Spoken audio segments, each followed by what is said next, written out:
Imam Hussain Charity is giving you the chance to provide food baskets for destitute and impoverished families all over Iraq and Afghanistan. So let's see what your donation gets, Ali. We have oil, tomato paste, we have tahini, lentils, sugar, tea, pasta, tuna cans, salt, dates, rice. She would also be receiving fruit, vegetable and meat, and that comes fresh on the day delivery and only costs £30. Brothers and sisters, you can pay via bank transfer, PayPal, or you can visit www.imamhussaincharity.com. Your donation can make a world of difference in the life of a hungry child.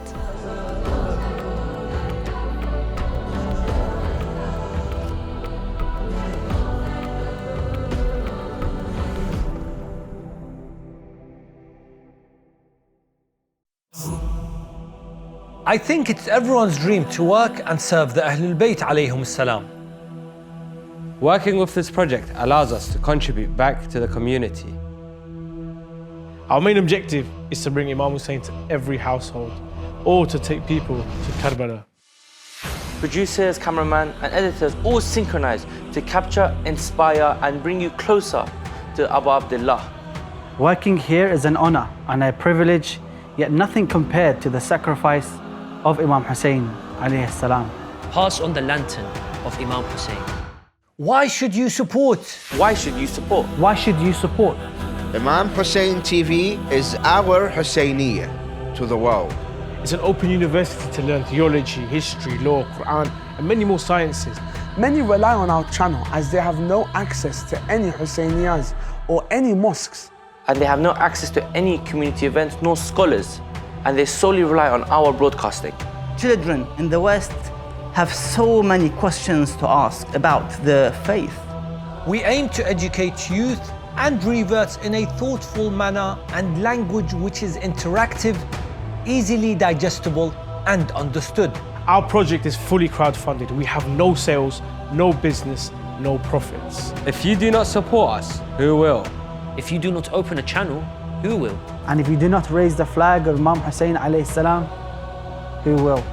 We have been operating since 2016 and we have brought to you shows like Morning Barakah, Ahkam SOS, Her Thoughts And the debate show. We also have created many documentaries on topics such as the death of the Prophet sallallahu alaihi wasallam, Miracles in Arba'een, non-Shias visiting Karbala, And most importantly, we bring you Karbala live. Karbala Live.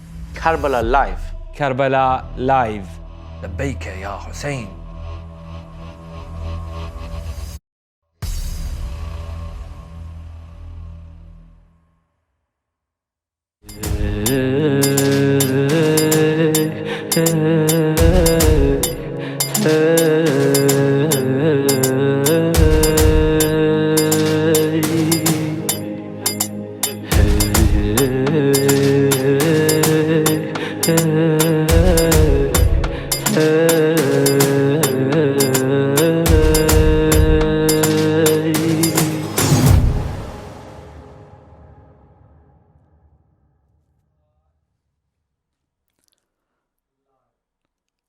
Assalamu alaikum wa rahmatullah, my dear brothers and sisters.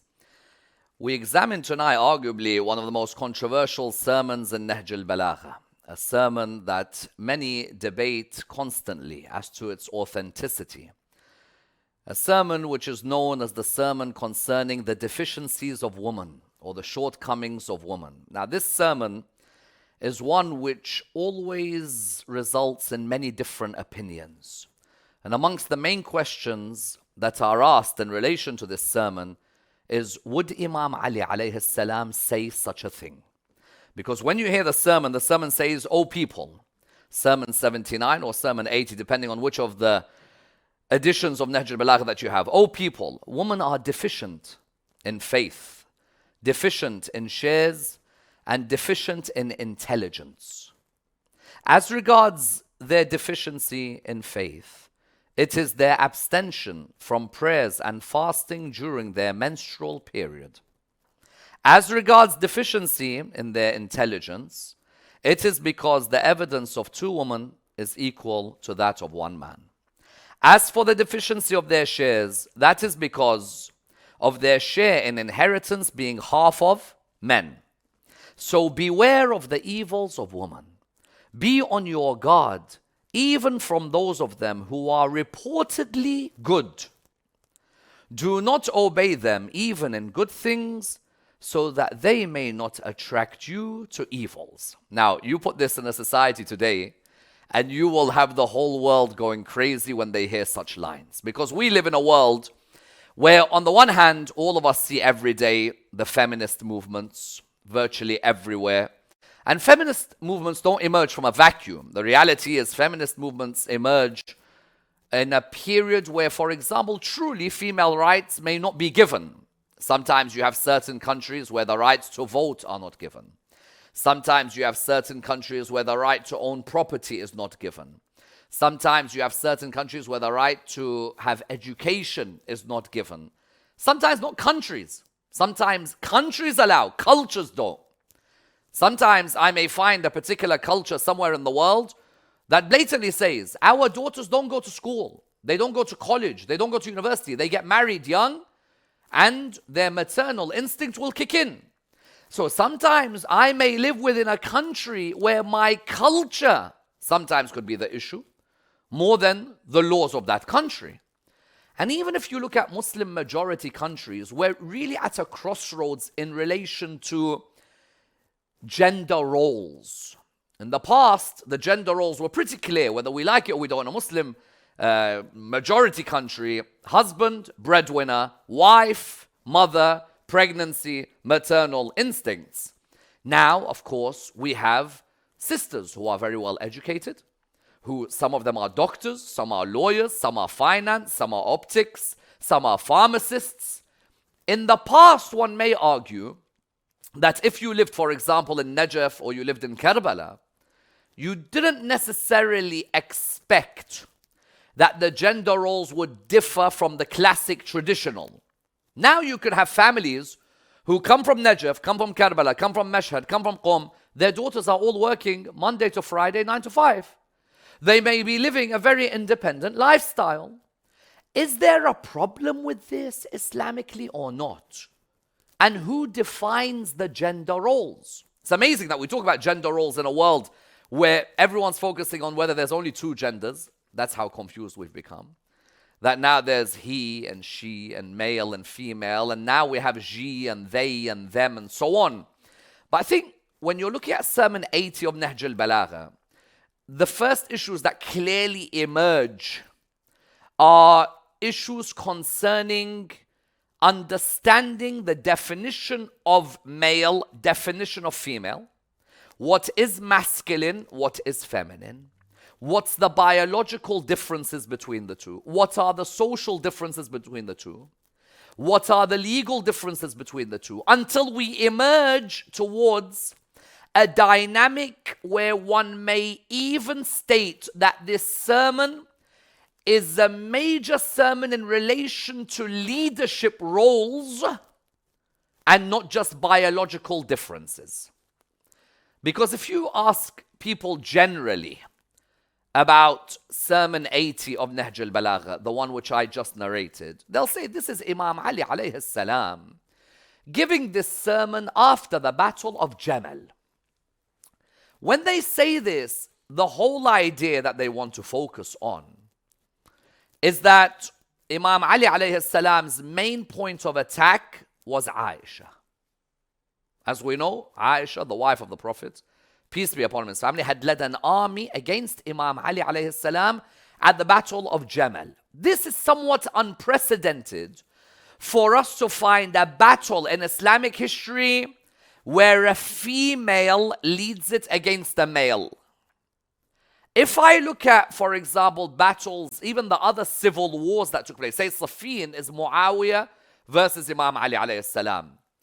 This battle being led by a female was something very unusual. It being unusual in which sense? In the sense that now we have this conundrum where not only do you have what is normally seen as a very male-dominated Arabian society then, forget now, But now people were beginning to look at this situation and wondering what Imam Ali alayhi salam's response to a female leading was going to be. Hence, what happened was that two schools of scholars emerged. And when I say two schools, I mean two schools of maraja emerged. One school of maraja said, this is authentic. This is Imam Ali talking about Aisha. Another school said, how could it be authentic? That no way Imam Ali alayhi salam would contradict the worldview of the Quran. When I therefore see two schools, I cannot give my own opinion on this topic. There is a school, by the way, that said it's better that we don't give our opinion. Some people said, well, what's the issue with us, for example, denying the sermon? Now, the sermon is where? It's in Nahjul Balagha. Nahjul Balagha is not the Quran. The Quran, I cannot see an ayah of the Quran and say, I want to deny this ayah.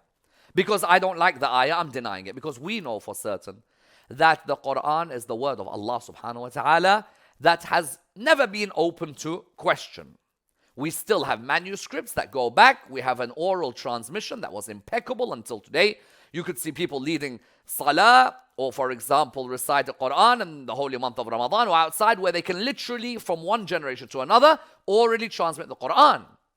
But after the Quran, if I'm willing to question a book like Al-Kafi, and I know that for the Shia, Al-Kafi may be seen in the eyes of some as an equivalent to Sahih al-Bukhari in the Sunni world, if I'm willing to say, for example, as some scholars have said, that not everything there within Al-Kafi is authentic, and one only has to look at Ayatollah al-Khoi's analysis of this area, then why can I not question that what could be in Nahjul Balagha is also open to debate?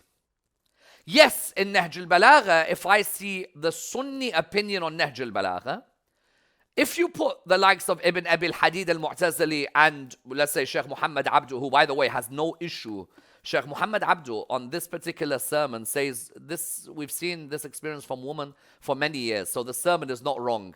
You just have to see history of people's interactions with females, and you'll see that you got to always be careful. That's his opinion. But there's a Sunni scholar, Sheikh Muhammad Abdu. You have Ibn Abi al-Hadid al-Mu'tazili. These are amongst the main scholars who have given full analysis of Nahjul Balagha. A Sunni worldview would be one that has a problem with Nahjul Balagha, for example, a sermon like Shaqshaqiyya, when they see Imam Ali alayhi salam attacking what took place after the Prophet died with the three khulafa. The Sunni may look at that and say, that's a question that I will put on the authenticity of Nahjul Balagha, because they do not believe that Imam Ali alayhi salam would say such things about the khulafa. But when it comes to a Shi'i, when a Shi'i is looking at Nahjul Balagha, you'll find that for some Shia, of course, as soon as they hear Nahjul Balagha, they think everything in Nahjul Balagha is 100% authentic. And we know that our ulama have had question marks on some of the things as to whether they are attributed to Imam Ali or whether parts of these sermons have been found related to Imam Ali, but not the whole sermon. So, for me, if I could question a sermon in Al-Kafi, and Al-Kafi is seen as number one of the Kutub al-Arba, at the very least, Al-Kafi and the Faqih, Tahdib al-Ahkam and al-Istibsar, then why cannot I question a sermon in Nahjul Balagha? I don't have Sahih Al-Kafi or Sahih Nahjul Balagha, so surely it should be open to questioning. But then again, what paradigm am I questioning from? Am I questioning from the paradigm that I live in London in 2023?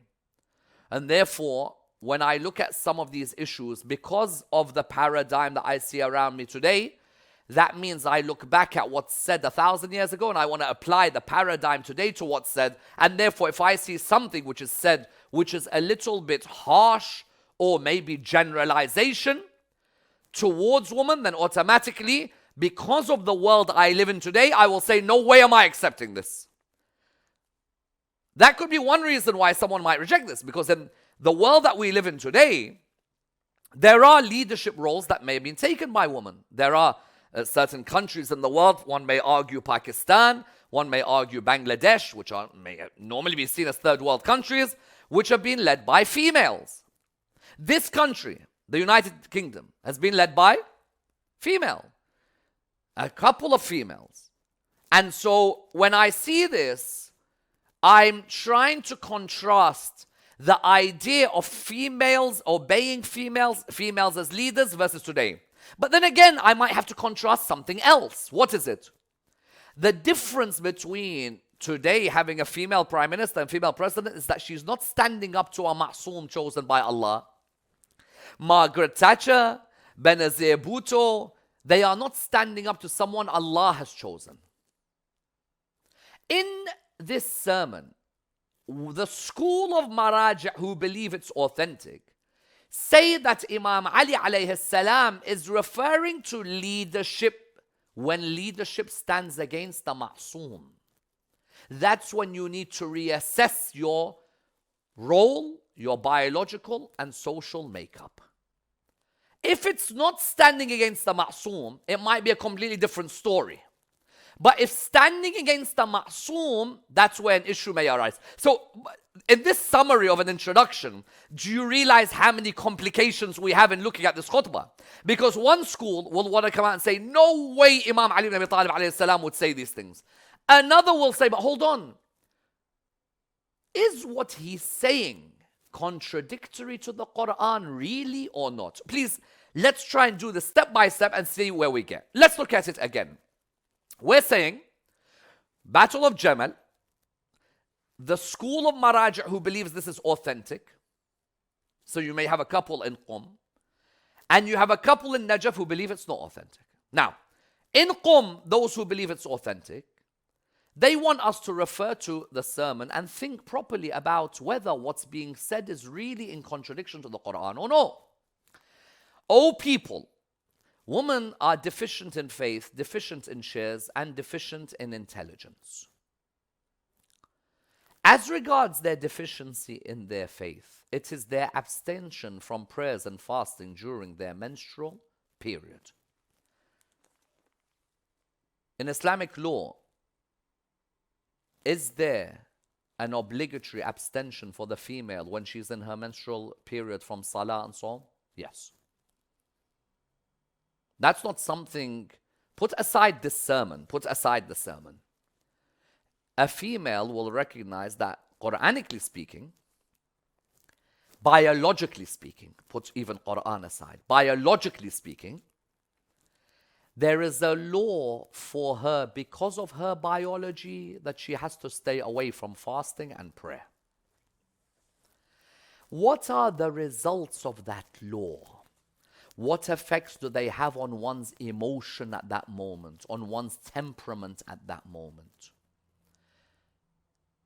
Now, a person could turn around, of course, and say that there are ladies, even though they're in their monthly cycle, there are ladies who may do more dhikr of Allah, not in the wajibat, than some of the men in the house. But the reality is, the men don't have a monthly cycle, but the female does.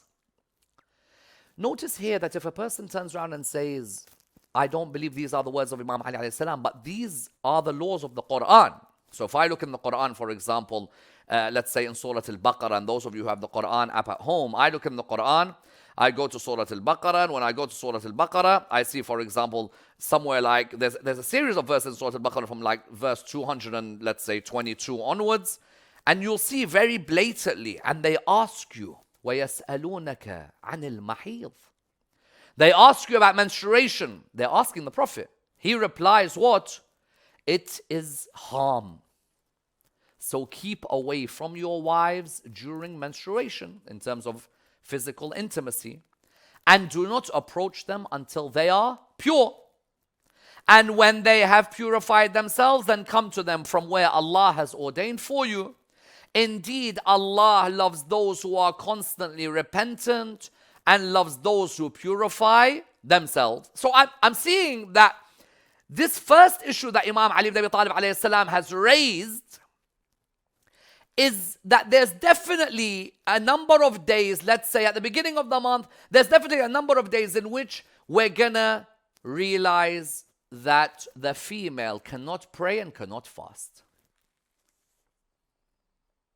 The male is praying and fasting in that period, but the female is not allowed to go down in wajib salah, and the female is not allowed to fast in the holy month of Ramadan when the whole world is fasting. That is Allah's creation of the female. Those who say that this sermon is authentic are saying, what's contradictory here with the Quran? If Imam Ali ibn Abi Talib alayhi salam is highlighting the makeup of the female, he is trying to show that as much as Aisha is the wife of Rasulullah sallallahu alayhi wa alih, there remains in the Quran a number of areas that can in one way or the other be applied to her irrespective. If you're going to take her as your leader, have you forgotten that even Salah and Sawm she cannot do irrespective of her being the wife of Rasulullah sallallahu alayhi wa alih? Irrespective of her position, she will be in a state where she cannot go into worship, and an Imam Ma'soom, male leader, can. We know that the laws of menstruation apply to the extent you have to repeat your fasts, but you don't have to repeat your prayers. The laws of menstruation dictate that talaq cannot be done if she is in her monthly cycle. The laws of menstruation dictate that there is a number of menstrual cycles that may take place or have to take place or have to finish until a person's iddah is complete. Do you see how many laws are built on that area? Therefore, if Imam Ali alayhi salam, according to that school that says there's nothing wrong with this sermon, Imam Ali alayhi salam saying that women are deficient in faith because Imam, according to that particular group, is saying that in that few days of the month, can you really tell me that that lady can go down and do salah like the men are doing at that time? You all admit that in Shahr Ramadan there is a time in which that lady, and that's why we shouldn't judge. If I see a lady in the holy month of Ramadan eating, I shouldn't say, oh my God, look at her, she's eating. She may easily be in her monthly cycle at that particular period. So Imam Amir al-Mu'mineen alayhi salam, when he says women are deficient in what? In faith. Because of what? Because their abstention of prayers or their abstention from prayers and fasting during their menstrual period, Imam is not saying something that a Muslim can say is contradictory to the Quran in the sense of the fact that the Quran says that there is a period of abstention from prayer and from fasting, not in our opinion, but in the biological makeup of the female. As regards their deficiency in their intelligence, it is because the evidence of two women is equal to that of one man. Longest ayah in the Quran, everyone at home, please go to it. Surah 2, verse 282 of the Quran, Ayat al-Din, is the longest ayah of the Quran. I'm amazed when you find out people owe each other money and have a punch-up and a fight when the longest ayah in the Quran is about debt collection, deal, and how much loan you have taken from someone, writing it down. The longest ayah. Longest ayah in the Quran is not salah. Longest ayah in the Quran is not fasting. It's not hajj. It's about debts, loans, and taking back money. Go to Surah 2, verse 282 of the Quran. What do you find? You find Allah subhanahu wa ta'ala, and this ayah, I'm telling you, many brothers would not have a punch-up with each other. Many cousins would not fight each other. Many would not have issues with each other about who owes who money and when you owe me. Look what the ayah says. The ayah says, "O you who have believed, when you contract a debt for a specified term, write it down. Ya ammi, I don't care if you're my mate. 200 pounds, I've taken from you, you've taken from me, write it down. Don't say, but he's my boy, he's my friend. Wallah, sometimes your own brother will stab you in the back. Sometimes your own cousin will say, I can't remember any of our deals. Oh, you who believe. When you contract a debt for a specified term, write it down. And let a scribe write it between you in justice. Let someone be the one who's writing it. Someone who the Quran says, let no scribe refuse to write as Allah has taught him. So let him write, and let the one who has the obligation dictate what's written. And let him fear Allah his Lord and not leave anything out. But if the one who has the obligation is of limited understanding or weak or unable to dictate himself, then let his guardian dictate in justice and bring to witness 2 witnesses from amongst the men. Talaq, divorce, can happen in family, can happen in community, can happen in marriage. We normally love to bring 2 witnesses for talaq in marriage. Sometimes I need 2 witnesses before a talaq happens in money, community, and family. Quran said, bring 2 witnesses from who? From amongst your men. But then the Quran said, and if there are not 2 men available, then a man and 2 women from those whom you accept as witnesses, so that if one of the women errs, then the other can remind her. When Imam Ali alayhi salam here says they have a deficiency in their intelligence, the school that said there is no issue with this authenticity of this khutbah, they turned around and mentioned an important point. They said, what's Imam Ali said that contradicts what Allah has said about the female? But if you wanted to understand it fuller, deeper, Imam is mentioning it in the context of people who have taken a female as their ultimate source, while there is a male who's ma'soom. Forget male, listen. It could be a male sinner, male fasiq. No, there's a male who's ma'soom, opposite to someone who, however religious she looks, she still falls under the category that in difficult cases she may forget or she may find difficulties in reaching a conclusion. I ask you all a question. I don't care how strong some females are that I know in my life, they'll still always ask their best friend when they're about to make a big decision. Yeah, Ammi, they say to you, but she's the biggest boss, she's the biggest manager, she's the biggest in a hospital, she's the biggest pharmacist. When it's a big decision, she'll call and ask a friend. Tense moment, call and ask a friend. Sometimes nervous, call and ask a friend. Now someone will say males do that as well. We do, but we can also be very rough with our decisions. A female, Allah created her with certain instincts which are gentle. Instincts which may be maternal. Instincts which are emotional. These are not negatives. But rather, they can be negatives if one's emotion overtakes their intelligence, or if one finds a pressure situation has made them rash. Jamal, how many died? 17,000? 17,000 people died in this battle. The wife of the Prophet, peace be upon his family, even men couldn't get through to advising her. And when she wanted to listen to advice, she looked at herself as the main decision maker.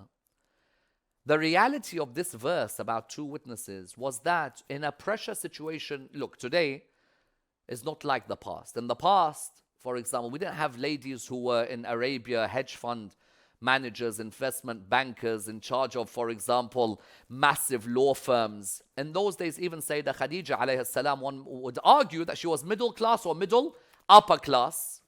Yes? When it comes to Sayyidah Khadija, she was not the wealthiest.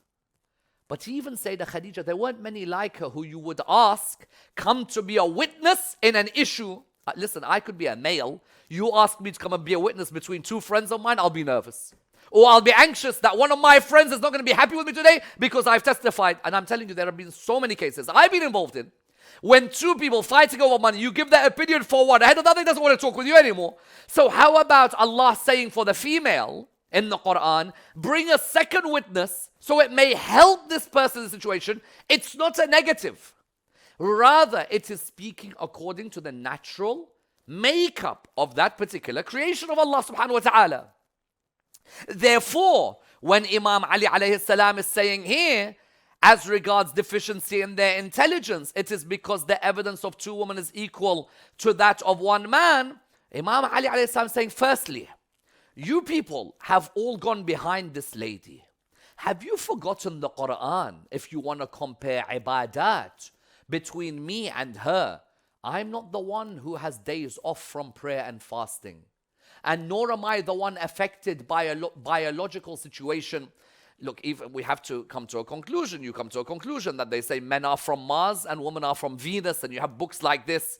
And you have people saying that there was these things they have initials for, MPS or PMS. When the lady is, for example, in her monthly cycle and she feels a major difficulty, even a temperament change, even reaching a level where she could be very frustrated and angry on areas which she's not normally angry. Now, you imagine if you could get angry over areas you're not normally angry. What happens if you decide that the man who's become the fourth Khalifa is someone who you've hated for the last 35 years of your existence, and now he's become Khalifa? What exactly will happen in your head? What you going to do? You imagine that if the man who's become Khalifa is someone you despise, as she despised him from the days of Rasulullah sallallahu alayhi wa alih, because some people say the whole incident of the ifk and what happened with Surah An-Nur and Aisha being accused of adultery, and people saying that Imam Ali alayhi salam told the Prophet to divorce her. They say that, okay, no problem. Although I reject the story, but no problem. Let's say the story is true. If the story is true, that shows from the time of the ifk until the time of Jamal, let's say 30 years.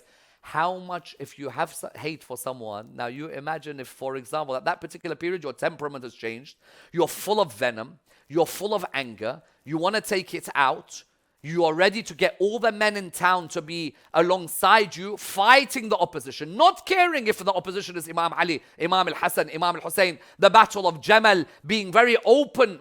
Because imagine, they wanted to kill whoever was in front of them. What they did in Basra, on the way to the battle, what they did with Uthman bin Hunayf, the governor of Basra. Imam Ali, Uthman and Sahel were brothers. Sahel bin Hunayf, Uthman bin Hunayf. Sahel was governor of Medina, Uthman was governor of Basra. Two of the most loyal companions of Imam Ali alayhi salam. What they did to Uthman bin Hunayf in Basra, Zubair and the others, and upon the orders of Aisha and Abdullah ibn Zubair and Talha and Marwan ibn al-Hakam and others, that was one of the worst moments. But who was their leader? Who was the leader riding the camel? The camel was the symbol of that movement and the symbol of the Battle of Jamal. Imam Ali alayhi salam, and those who believe that this sermon is authentic, Imam Ali alayhi salam is saying, hold on a minute. You guys have forgotten Ali ma'al haq wal haq ma'ali. You guys have forgotten my imam. You guys have forgotten Ghadir. You guys have forgotten Inna ma yuridu. You guys have forgotten Qul la as'alukum alayhi. You guys have forgotten Anfusana wa Anfusakum. Minni bimanzilati Harun. Forget all of that. Let's just come down to basic makeup biologically between us and the female. Here is someone who in her worship, there are days she does not worship. I am the one who never misses a second of worship. And here is someone who even as a witness, there could be a question mark about her testimonies. Can there be a question mark over my testimony? This is those who purport that the sermon is authentic. Then he says, as for their deficiency or the deficiency of their shares, that is because of their share in inheritance being half of the men. Can any Muslim deny this? That the share of inheritance of the female is half of the men? Of course, there are certain situations I must make clear. Of course, the difference between fathers, mothers, wives, children in the laws of inheritance can differ, of course. But let's say I go to a surah like Surah 4, verse number 11 of the Quran, is what Imam Ali is saying contradictory to the Quran.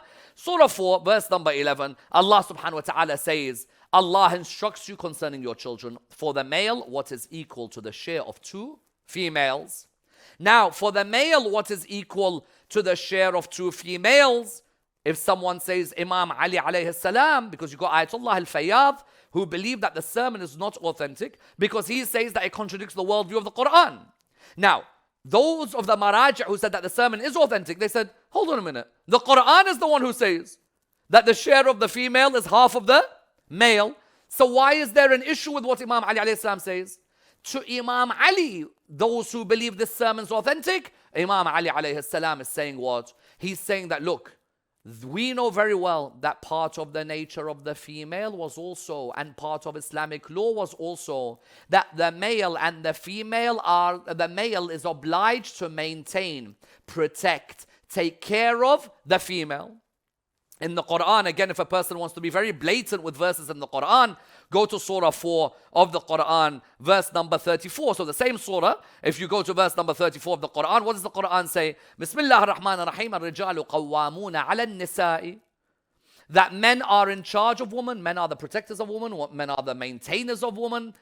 لأن القوامة, what does it mean? Many give different opinions. I know that I read Ayat al-Kursi. In the first line of Ayat al-Kursi, what is it? Bismillah ar-Rahman ar-Rahim. Allahu la ilaha illa huwa al-Hayy al-Qayyum. Al-Qayyum, Qawama, al-Rijalu qawwamuna ala al-Nisa. What we understand from this ayah, men are the maintainers, men are the protectors, men are the carers. That means the female, maybe in her general nature or propensity or disposition, is towards a male figure protecting, a male figure looking after, a male figure maintaining. And now someone might say to me, no, but we're in 2023.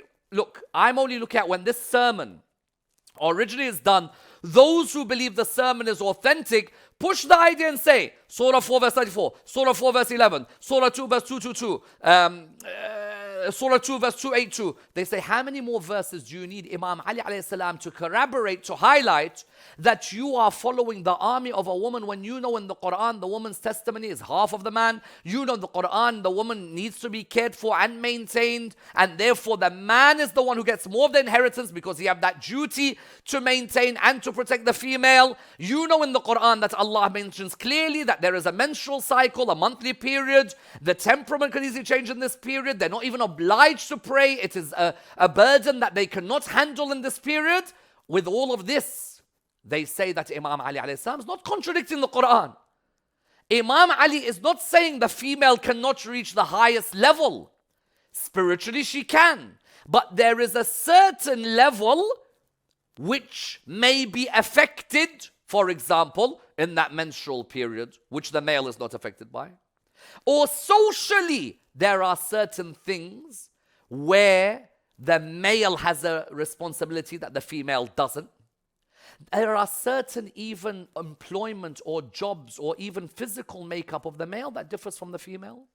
But what those who propose that this sermon is authentic, their main argument is that Imam Ali alayhi salam is referring to the difference between leadership of a female and leadership of a male.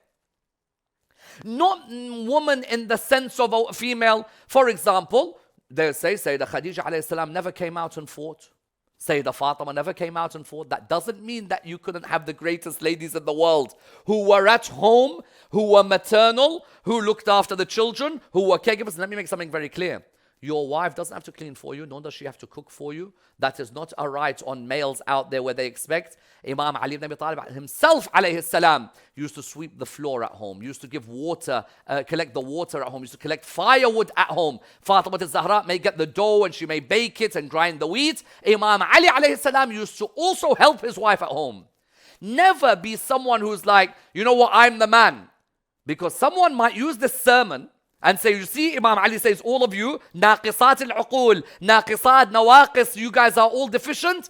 A person can come back and say what? A person in our culture might say, you know what, I'm the man of the house. No. Imam here, according to those who say this sermon's authentic, they say that Imam Ali ibn Abi Talib here is showing the comparison between a ma'soom leader and a non-ma'soom leader.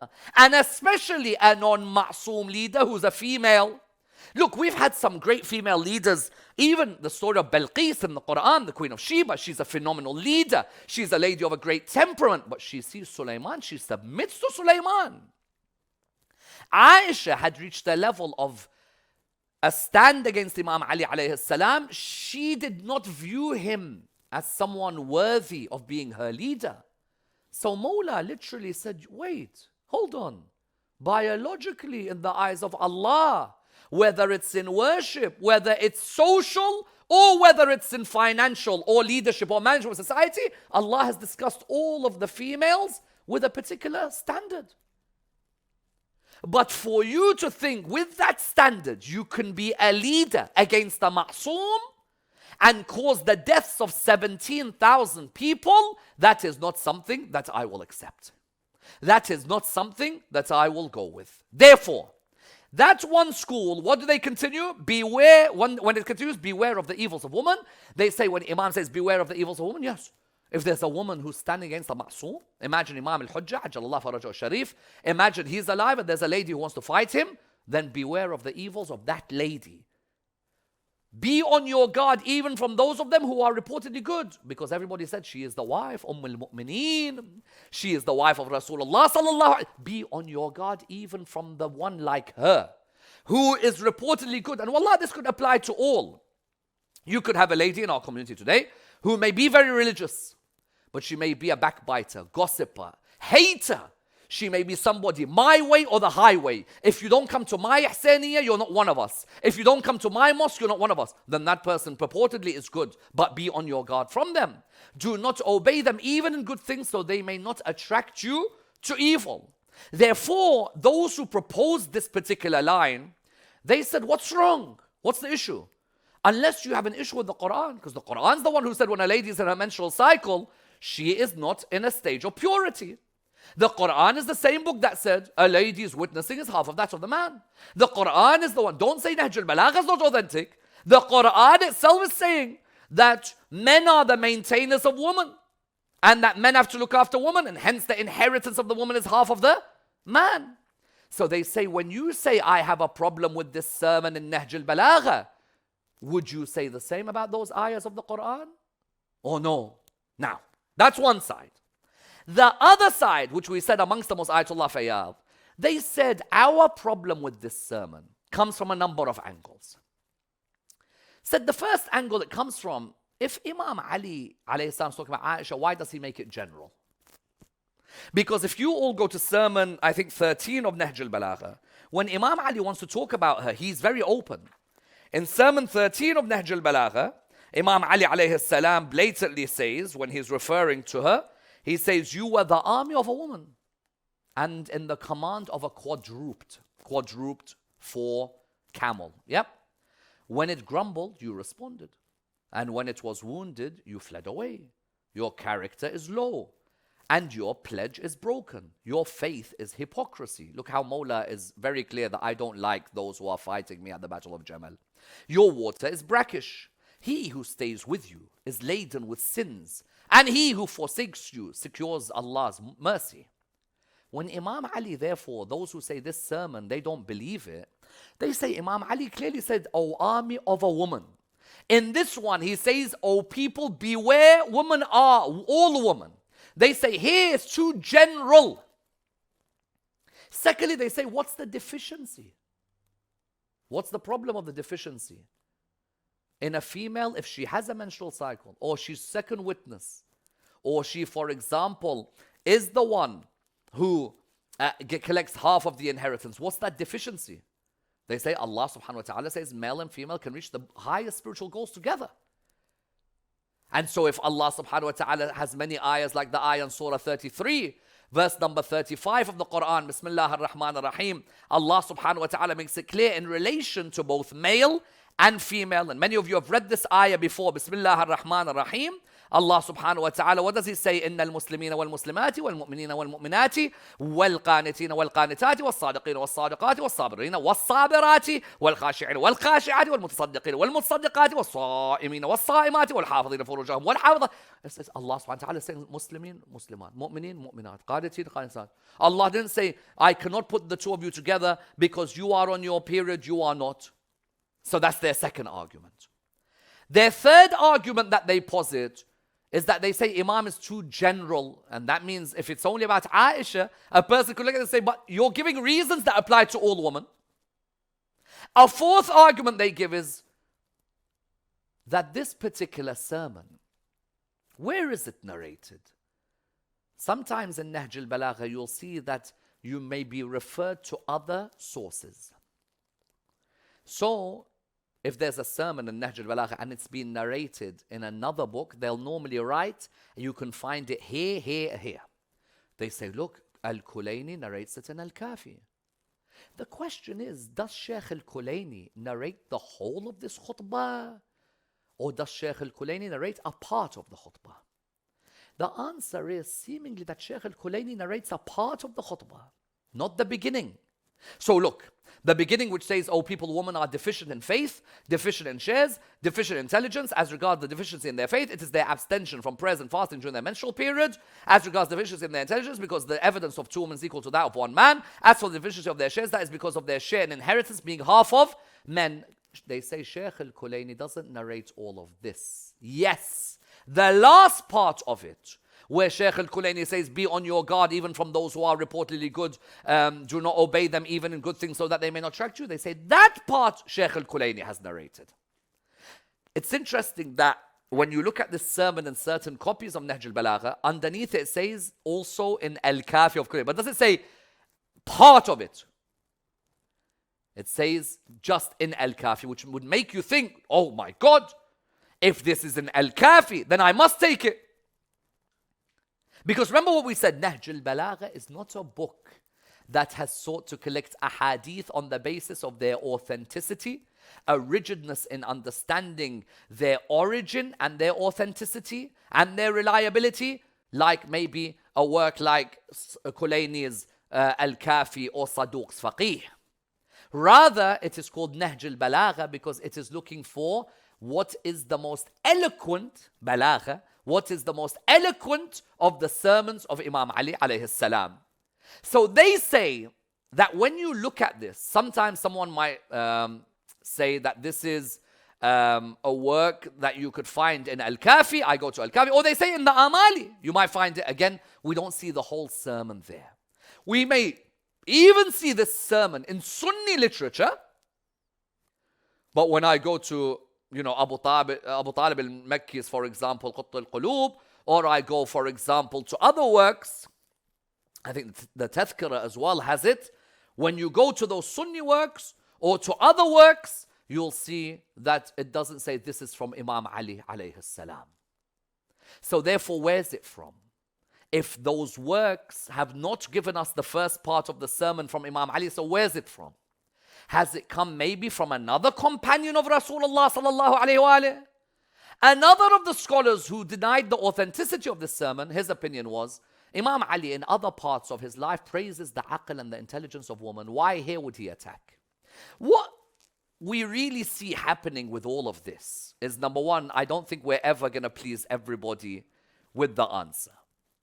There is definitely going to be a group who will be like, this is an attack on females who have become so arrogant against the Imam of their time that the Imam has reminded the people, don't forget one thing, the Quran has said these could affect that lady who you people are all behind, because they were literally besotted by her. In the Battle of Jamal, the camel was literally the standard that everyone had to defend. Banu Dabba were a group of people who were defending around the camel. Muhammad ibn al-Hanafiyyah went towards them to attack them, couldn't get through. He came back to Imam Ali alayhi salam's side. When he came back, as he was coming back, Imam al-Hasan took the spear from him. With the spear, Imam al-Hasan went right through the whole tribe, got to the camel. Him and Malik al-Ashtar ended up stabbing that camel, bringing the camel down, until Aisha fell into the laps of Muhammad bin Abu Bakr, who was her brother in the army of Imam Ali alayhi salam, the only man who could hold her. But what's clear is that that army was besotted by a lady who, as much as she was revered, of course, many people ask us, Shia, why don't you revere Aisha the way the Sunni community does? And our main premise is that firstly, a wife of a prophet is not always somebody who's the greatest. We see Lut and Nuh's wives in the Quran. But that secondly as well, if she fights Ahlul Bayt, whether it's Imam Ali alayhi salam, whoever, then for us, our premise is that anyone who fights Ahlul Bayt, fights Rasulullah sallallahu alayhi wa sallam, fights Allah subhanahu wa ta'ala. At the end of the day, the Battle of Jamal, even if someone tells me with 2020 vision, hindsight, that later on people say, this is the opinion of those who want to look at it from that angle, and their own angle, that Imam Ali forgave her, but how could someone lead thousands towards death? Which mother wants to see her children dead?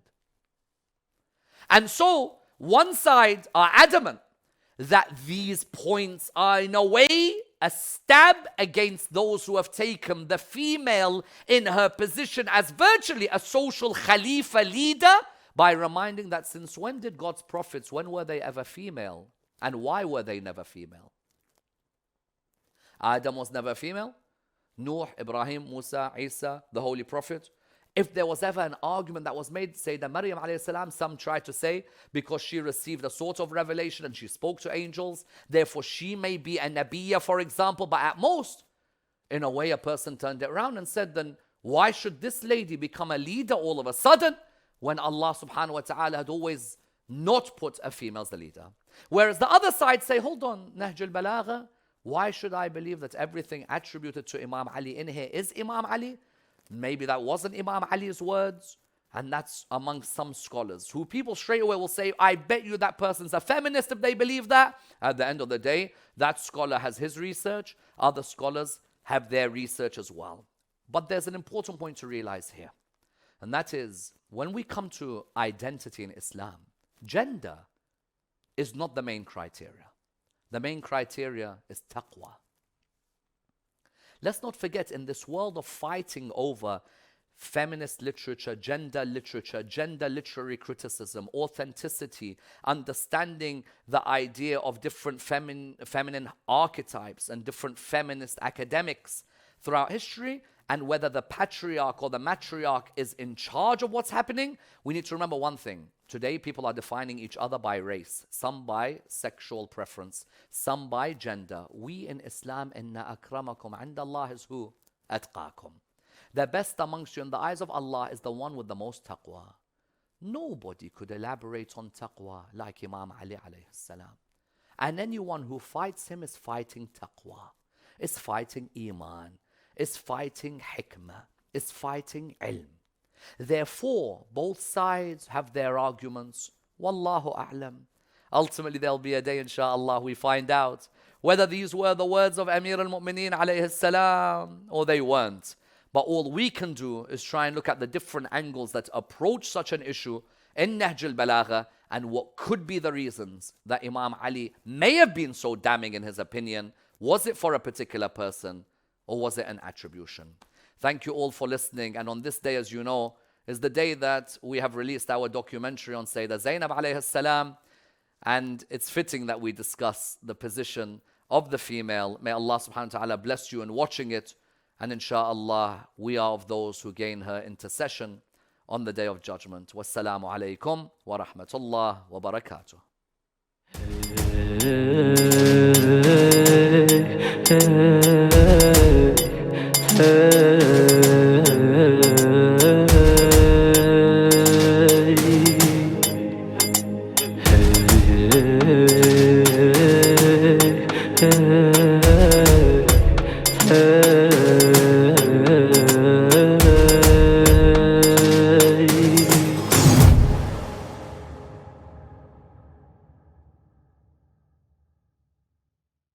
Assalamu alaikum wa rahmatullah wa barakatuh. We are in the blessed holy month of Ramadan, and there is no better time than now to give to the needy in Iraq. Imam Hussein Charity is giving you the chance to provide food baskets for destitute and impoverished families all over Iraq and Afghanistan. Each basket contains enough food to feed a family of 4.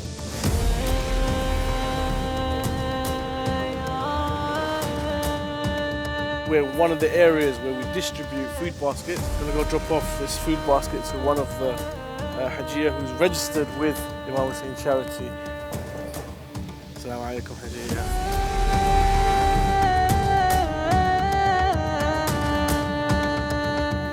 These orphans need your help and require your assistance. Don't let any of these orphans go hungry this Ramadan. Please donate. Your donation can provide a source of nourishment for those who do not have access to food.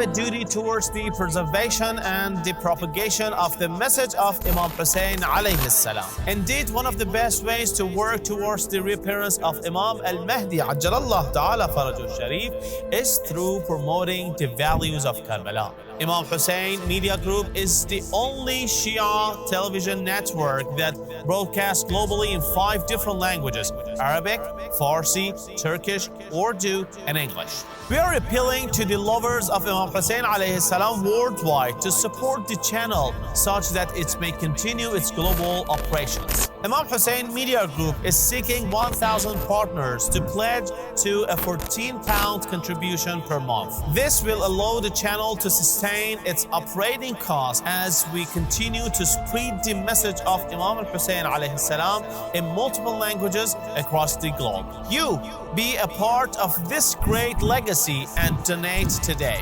You can pledge in two ways. www.imamhussain3.tv/donate will take you direct to our donation page where you can pledge monthly. Or you can call or WhatsApp us on 0044 793 9917163. Imam Hussein TV, your gateway to Karbala.